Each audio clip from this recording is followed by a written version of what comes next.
최근에 또 불거진 문제가 있습니다. 지금 류희림 방송통신위원장이 창피합니다. 가족과 지인을 동원해가지고 이제 그 방송통신위원회에 그 민원 심의 요청 민원을 넣었다는 의혹이 있죠. 최근에 이제 보도가 돼서 알려진 거죠. 지금 그 뉴스들 보셨죠? 어떻게 사실관계가 어떻게 되는 건가요? 야, 그 참 우리가 좀 좋은 얘기를 좀 하고 싶은데 이게 좋은 얘기 할 수 있는 거리가 없구만요, 그죠? 근데 그러니까 이게 지금 그 뉴스타파를 인용 보도한 그 저기 그 KBS, MBC, JTBC, 예. YTN 이런데 그 저기 그 과징금 과징금과 관련된 네. 그 이제 민원이 제기됐는데 그 민원을 제기한 사람이 그러니까 류희림 방송통신위원장의 가족, 그러니까 동생도 있고 뭐 이제 지인도 있고 뭐 이렇다는 거 아닙니까? 그러니까 그런 의혹인 거죠. 그러니까 이게요. 저기 그 의혹이 아니라 있는 거죠. 시사타파가 이거 갖고 시사뉴스. 뉴스타파. 시사타파는 또 다른 데죠. 죄송합니다. 뉴스타파가 이걸 갖고 5편을 어제까지 이제 이틀에 걸쳐서 내보냈잖아요. 네. 그걸 보시면 우리가 얘기하는 것보다 훨씬 더 잘 알고 있고 이게 의혹 관여했다는 의혹 수준을 훨씬 넘는 실제적인 어떤 예를 들어서 굵은 실선이 이렇게 딱 보이는 건 아니지만 아주 조밀조밀한 그 연결망이 거기 나타납니다. 근데 보세요. 그 자기 주변의 친지, 가족들을 이용해서 그걸 갖다가 민원을 넣게 하고 그걸 근거로 신속심의를 한 거죠. 신속심의를 하고 거기에 법정 최고형의 그 과징금을 매기고 이게 말이나 됩니까? 이게 사실 이 정도 되면은 이거는 완전히 파렴치도 이런 파렴치가 없는 거죠. 이거는 윤리가 가장 최하질의 윤리를 가지고 있는 사람이 방송통신 심의를 하는 거죠. 예. 언론 보도에 대한 심의는 진짜 고도의 그 윤리성, 고도의 어떤 뭐라 그럴까요? 지성, 이런 것들이 필요한 작업이지 않습니까? 왜냐면 이게 그 언론 자유도 지키면서 이게 보장하면서 또 그 언론이 제기하는 어떤 문제가 있는지도 잘 가려내야 되는 거 아닙니까? 그런데 자기가 시켜서 한 건지는 아직 확인이 안 된 거죠. 하여간 대부분 그런 가능성이 지금 있겠는데. 합리적 의심이라고. 합리적 의심이죠. 여러 가지 뉴스. 거기 아들도 있고 무슨 동생도 있고 이러면 뉴스타파의 어떤 보도를 보면 거의 합리적 의심을 할 수 있을 정도가 그거를 가지고 자기가 제정을 해. 그러니까 예를 들어서 손준성 검사 저번에 탄핵당했죠. 그것 때문에 손준성 검사가 한 고발사주는 그래도 최종적으로는 그 고발을 하더라도 최종적으로는 법원에서 하잖아요. 자기네들이 직접 작용을 못 하잖아요. 이거는 자기가 시켜놓고 자기가 고발 사주해놓고 그것까지 사건도 자기네들이 이런 거예요. 판단해. 심의 신청해. 그러니까 민원을 사주하는 거예요. 민원 사주 첨부. 그러니까 그럼 내가 가서 심의해갖고 딱 낙인 찍어갖고 말이야. 방송 안다고 할게. 그런 경험이 있습니까? 지금 제가 예전에 사회부장 할 때 MBC 사회부장 할 때 이런 게 있어. 방심위에서 가서 출석하라고 통보가 왔어요. 그게 뭐냐면 김포 한강 신도시 이런 기사 나가는데 화면은 김포 신도시라는 거예요. 그러니까 여기 이쪽에 사는 어떤 분이 여기 사는 어떤 시민 한 분이 우리 지역, 우리 도시 이름이 잘못 나가서 명예를 훼손했다라고 방심 민원을 넣었다는 거예요. 그래서 그때는 그 생각을 못 했지. 그래서 나한테 좀 알려다오. 개인의 명예도 아니고 그 도시, 한강 신도시 그게 잘못 나간 건데. 그 사람이 누군지 알려다오. 내가 직접 알려주면 내가 직접 찾아가든 전화하든 그 사정을 설명드리고 이렇게 하겠다 했더니 알릴 수 없습니다. 왜요? 개인정보라서. 그때 알았습니다. 그때, 누군가를 시켜서 하는 거. 대개는 어떤 단체들이 있습니다, 이게. 예? 청부 고발 많이 하는 단체처럼 이런 단체들이 있습니다. 대행 단체. 예. 그러니까 유일임 씨도 그걸 아는 거예요. 자기 날짜를 보면 9월 1일 서울중앙지검 반부패 수사 3부 강백신 수사검사 여기서 신앙림 전 위원장 그 압수수색을 합니다. 그런 이제 그 기사들한테 알리죠. 그러니까 그날 기사가 나옵니다. 네, 나오죠. 왜냐하면 김만배하고 어떤 녹취가 이게 저 뭐 옛날에 선거에 개입한 뭐 압수수색을 하거든요. 기사 쫙 나가지 않았습니까? 그러면서 프레임을 씌우죠. 대선 개입 여론 조작이라고. 그러니까 사흘 뒤에 이동관 그때 이제 방통위원장이 이거는 심각한 범죄 행위다. 국기문란 행위다. 예?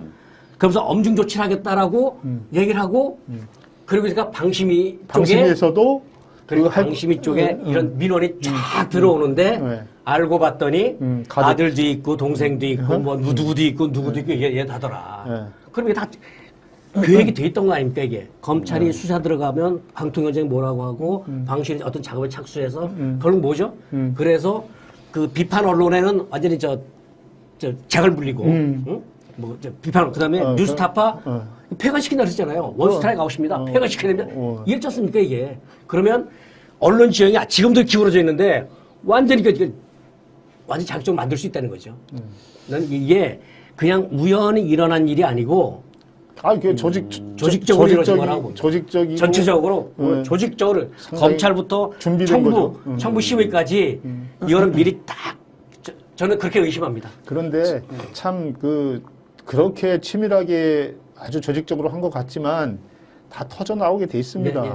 이게 우리 민주화된 한국의 아직까지의 저력이라고 저는 생각이 들어요.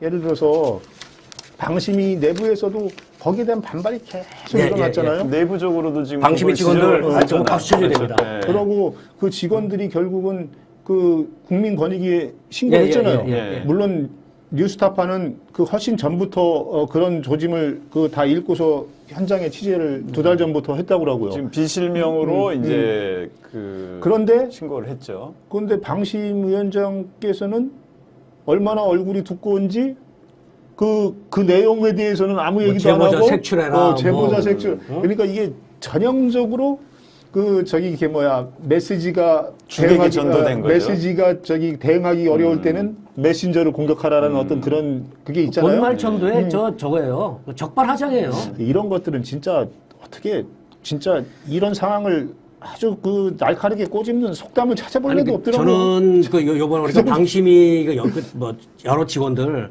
정말 훌륭한 사람들입니다. 예? 정말 훌륭한 사람들. 이거 딱 이겁니다. 이거는 우리의 본분이 아니다. 우리의 일이 아니다.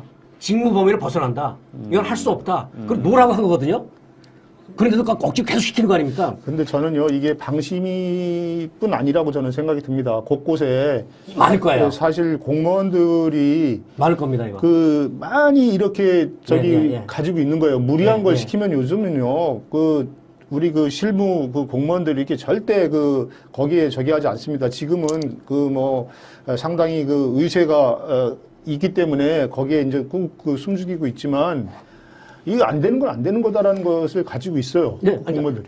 법에 국가공무원법 56조 조선일보 사설에도 옛날에 그런 게 있었는데 공무원은 법령을 준수하며 성실히 직무를 수행해야 된다. 그러니까 또 만약 공무원 행동 강령 13조에 보면은 이런 게 있습니다.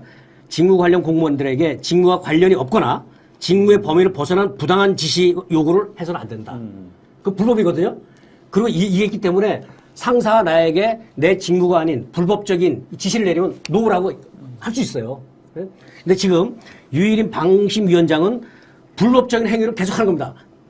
청부 심의도 하고 해서는 안 될 심의도 시키고 계속 이러고 있거든요. 그러다 이게 권익위에 신고를 했더니 어떤 놈이야 찾아내. 여기까지 하고 있거든요.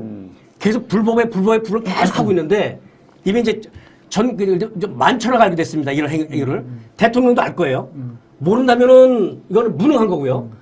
알고도 가만히 있다면은 그 불법 행위를 방임하면서 장려하는 거죠. 지금 어쨌든 직무유기입니다, 이거. 간에 이제 사주를 했는지는 아직까지 드러나지는 않은 상황인데 이제 가족이나 지인들이 심의 요청을 한 거를 알았느냐. 알고도 알았죠.